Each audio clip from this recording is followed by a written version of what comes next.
Hello, कैसे हैं आप सब। आई होप आप सब अच्छे होंगे और मैं भी अच्छी हूँ। और मुझे भी फ़ीवर उतर रहा है, चढ़ रहा है। बट अंश को ज़्यादा तबीयत अंश की ख़राब हो गई है। और पीछे फ़ोन देख रहे हैं, यहाँ पे मैं लाइव प्ले करके रखी हूँ किसी की। तो अपनी सी समझ लीजिए, मेरी सिस्टर ही है वो। मैं मानती हूँ उनको बहुत। और यहाँ पे मैं वॉइस ओवर इसलिए कर रही हूँ क्योंकि मेरी रोने में ना आवाज़ दब गई थी, इसलिए मुझे वॉइस ओवर करनी पड़ रही। आपको समझ में नहीं आ रहा था क्योंकि जब बच्चे की हालत ख़राब होती है ना, तो आप लोग समझ सकते हैं एक्चुअली क्या था। अंश को फ़ीवर, लूज मोशन और वॉमिटिंग लगी हुई थी। बट हब्बी के ऑफिस जाने के बाद उनको अचानक से बहुत ज़्यादा वॉमिटिंग लग गई अंश को। और इतनी ज़्यादा वॉमिटिंग लग गई कि वो हर 2 मिनट पे वॉमिटिंग कर रहा था। तो मैं डॉक्टर से बात की। आसपास में कोई भी डॉक्टर नहीं बैठा हुआ था उस टाइम पे, क्योंकि दोपहर को सब लोग उठ जाते हैं। तो इसी वजह से मैंने सोचा कि शाम को डॉक्टर को दिखा लूँगी, बात कर लेती हूँ। डॉक्टर से बात की, उन्होंने मेडिसिन लिखकर मुझे दी। और मतलब फ़ोन पे उन्होंने व्हाट्सएप पे मेडिसिन दी और बोले कि जाकर इसको ले लो। और मैं गई केमिस्ट के यहाँ पे। केमिस्ट थोड़ा सा दूर है। अंश को लेकर गोदी में, क्योंकि अंश रहता नहीं है किसी के पास, तो इसको लेकर गई। तो रास्ते में भी ये वॉमिटिंग करता हुआ गया। और जैसे ही मैं केमिस्ट की दुकान पे गई, वो भैया जानते हैं अभी को, तो थोड़े बहुत पुराना केमिस्ट है उनका, थोड़ा बहुत जानते हैं। वो देख के बहुत ज़्यादा मुझ पर गुस्सा करने लगे और बोले कि बहुत ज़्यादा आपकी बेबी की हालत ख़राब है, इसको हॉस्पिटल की ज़रूरत है, आप ऐसे दवाई नहीं दीजिए। तो मैंने उन्हें बताया कि डॉक्टर ने बोला है और डॉक्टर ने ही दवाई बताई है।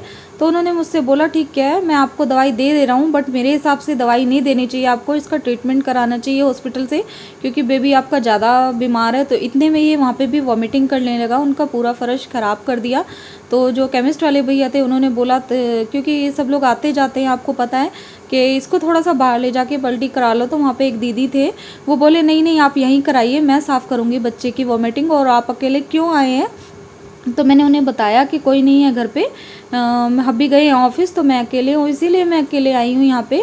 तो उन्होंने बोला कि ठीक है। वो वॉमिटिंग अंश के साफ़ करने लगे और अपने हस्बैंड थे, पता नहीं हस्बैंड थे या कौन थे, मैं नहीं, लेकिन हाँ देखने में हस्बैंड ही लग रहे थे उनके। उनको बोले कि जाओ आप इसको घर तक पहुँचा कर आओ। तो मैं बोली नहीं, मैं चली जाऊँगी। कि नहीं बाबू, आप इतनी, बाबू पलटी कर रहा है, कैसे जाओगे।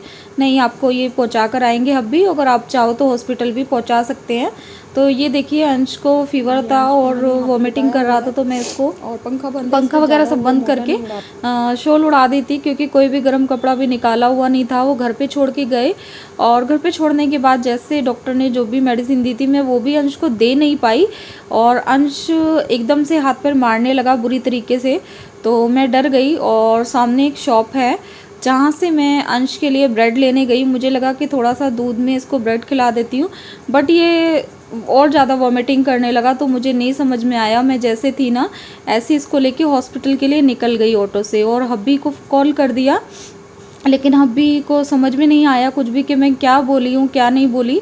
तो मैं हॉस्पिटल में पहुँच गई थी अकेले। और जब एडमिट कर रहे थे अंश को, जब हब्बी वहाँ पे पहुँच गए थे, ये देखिए ऑफिस से सीधा ये घर गए थे, लेकिन घर पे इनको लॉक लगा हुआ मिला, तो इन्होंने कॉल किया, तब ये हॉस्पिटल में आए हैं। और देख सकते हैं आप, पहले हम दूसरे रूम में थे, ठीक है, और अभी हम दूसरे वाले रूम में शिफ्ट कर दिए गए हैं, क्योंकि अब अंश पहले से बेटर हो चुका है थोड़ा सा। जिस दिन अंश को हम लेकर आए थे, उस दिन तो बिल्कुल ही डर गए थे, डॉक्टर भी डर गए थे। डॉक्टर ने मुझे बहुत ज़्यादा डांटा और बोले कि आप इतना जल्दी क्यों आ गए हो, थोड़ा और लेट आते ना, बच्चे की हालत इतनी सीरियस है, किस चीज़ का वेट कर रहे थे। तो जिस टाइम पे मैं लेकर गई थी, तो अंश कुछ भी नहीं बोल पा रहा था और इधर उधर बस उसकी हालत बहुत ज़्यादा ख़राब थी। ये देखिए, मैं आगे पीछे क्लिप हो गई हैं थोड़ा सा, ये इसका टाइम था। और ये कुछ भी नहीं बोल पा रहा था। इसको तुरंत ही बोतल वगैरह लगाई थी और इंजेक्शन वगैरह लगाए थे यहाँ पे। उसके बाद हस्बैंड से बोले जो भी थी फॉर्म वगैरह फिलअप करने थे वो करवाए। और दूसरे दिन की ये पिक है। दूसरे दिन भी मैं नहाने धोने घर नहीं आई, क्योंकि घर मेरा थोड़ा दूर पड़ जाता है, तो इस वजह से मैं नहीं आई। लेकिन हाँ, हब्बी को भेज दिया था घर पे, वो नहाकर कपड़े वगैरह चेंज कर लिए थे मैंने। मेरे कपड़े के किसी को पता ही नहीं होता कहाँ है, तो कोई भी ले जा भी नहीं पाया। और यहाँ पे देखिए, अंश को मेडिसिन लगी थी हाथ में, तो ये हाथ पटक रहा था बुरी तरीके से, तो भाभी पकड़ रहे थे, तो गुस्सा कर रहा था। यहाँ पे देखिए किस तरीके से ये रो रहा है और बता रहा है कि मेरे हाथ में पेन हो रहा है यहाँ पे। और 2 सुई लगी थी इसी में, तो आप समझ सकते हैं जब इंजेक्शन लगते हैं कैसा लगता है। और ये करवा चौथ से एक दिन पहले का नाइट का व्लॉग है, जहाँ पे मैं चाय पी रही हूँ और अंश यहाँ पे लेटा हुआ है। और ये करवा चौथ वाले दिन का है। देखिए उस टाइम पे भी मैं 3 दिन हो गए हैं, नहाना धोना कुछ नहीं है, वही कपड़े, ना मेहंदी है ना कुछ है, लेकिन हाँ मेरा बेबी ठीक है, मेरे लिए ये बहुत बड़ी बात है।